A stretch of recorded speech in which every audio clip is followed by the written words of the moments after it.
whether we should use Jared Polis's full name, Jared Polis Schultz. Just a question. Yeah, I just think however we get it to the governor is okay.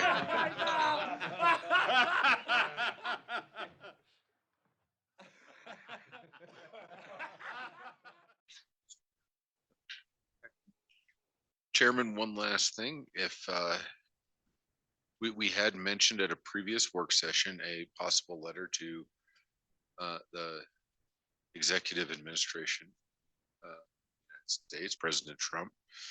If you guys would like to, the commissioners would like to have any discussion on that, as I believe that there is a final draft ready at this time. Thank you for that, Lucas. We had been discussing our friends in several different counties have been communicating with the federal government on their concern about the direction and recent legislated passing bills that have been the forefront of Colorado's legislative session, which is now thankfully over. Neither man nor his property is safe while the legislature is in session. There's a reason for that statement. So with that, we have been kicking around some things. We did speak pretty loudly, both on Senate Bill 3 as well as House Bill 1312. There's been some communication from our fellow peers in different counties.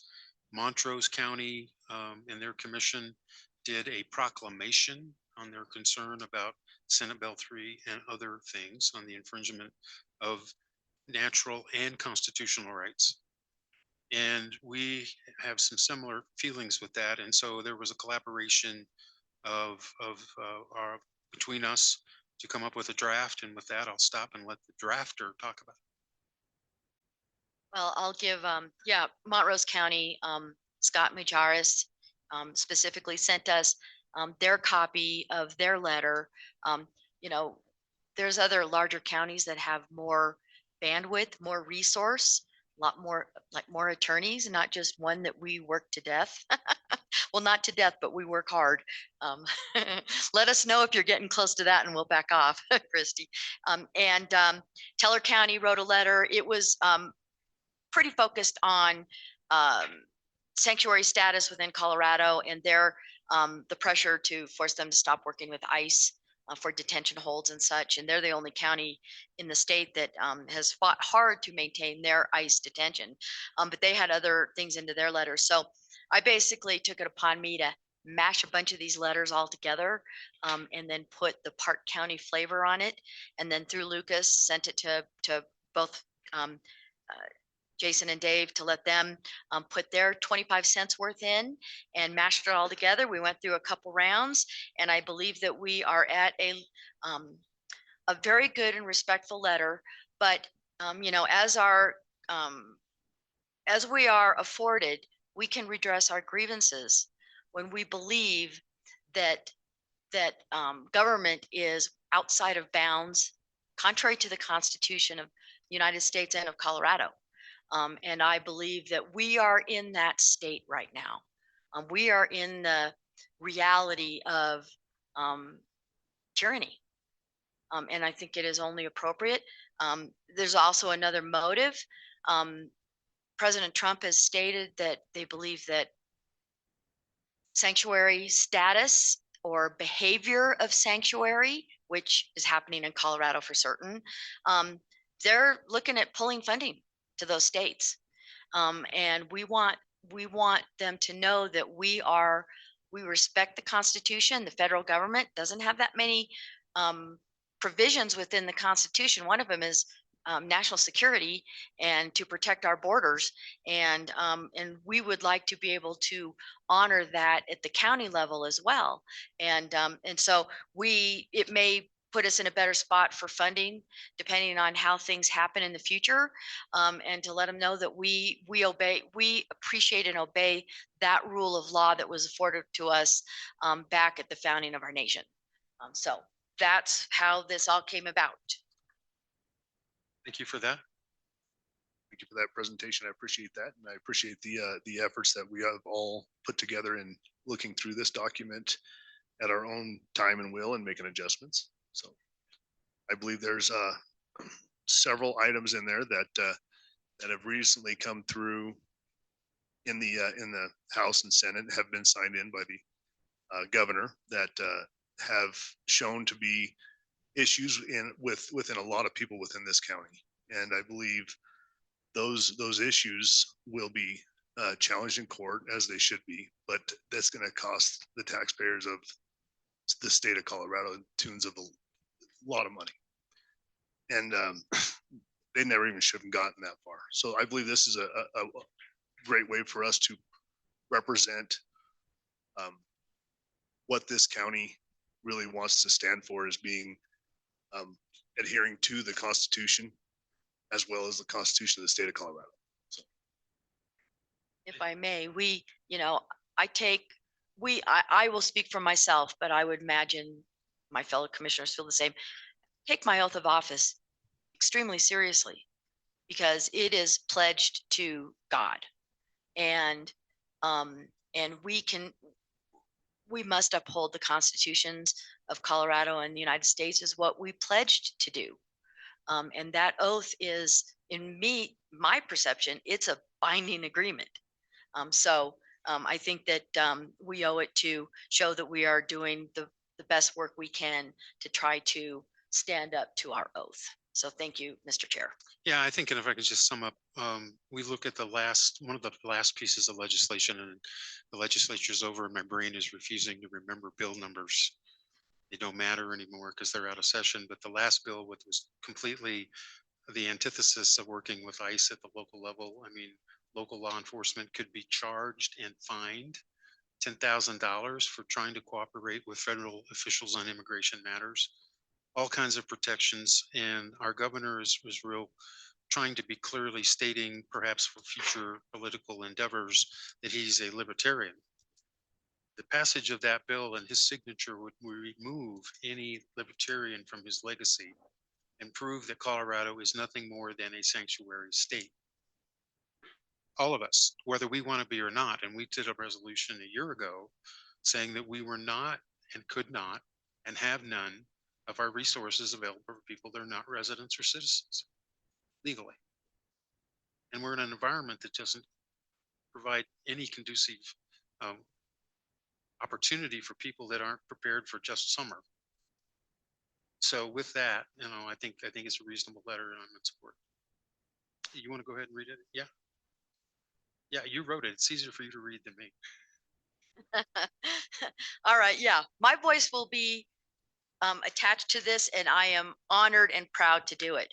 It's dated May 14th to the Honorable Donald J. Trump, President of the United States, the White House, 1600 Pennsylvania Avenue Northwest, Washington, D.C., 20500. Dear President Trump, the Park County Board of County Commissioners, additional elected officials, and appointed staff write to you with the utmost urgency and dire commitment to defend the Constitution of the United States. We are witnessing firsthand the rapid decline of constitutional governance within the state of Colorado. Unrelenting waves of constitutionality breaching legislative actions have passed, and more are on the agenda that strip our citizens of their rights and bear burdensome taxation and government overreach upon our constituents. The once great state of Colorado is crumbling under the weight of extreme ideologies that seek to strip our citizens of their First Amendment rights only after infringing on our Second Amendment rights just weeks prior. This is not partisan alarmism, but a desperate plea for protection from overreach. Citizens are being criminalized for carrying out lawful actions, such as speaking out or even carrying out the basic functions of a parent. Families are being torn apart under Colorado Protection Services guidelines. Property owners are being taxed to support agendas they don't agree with. County governments are the last tower of hope.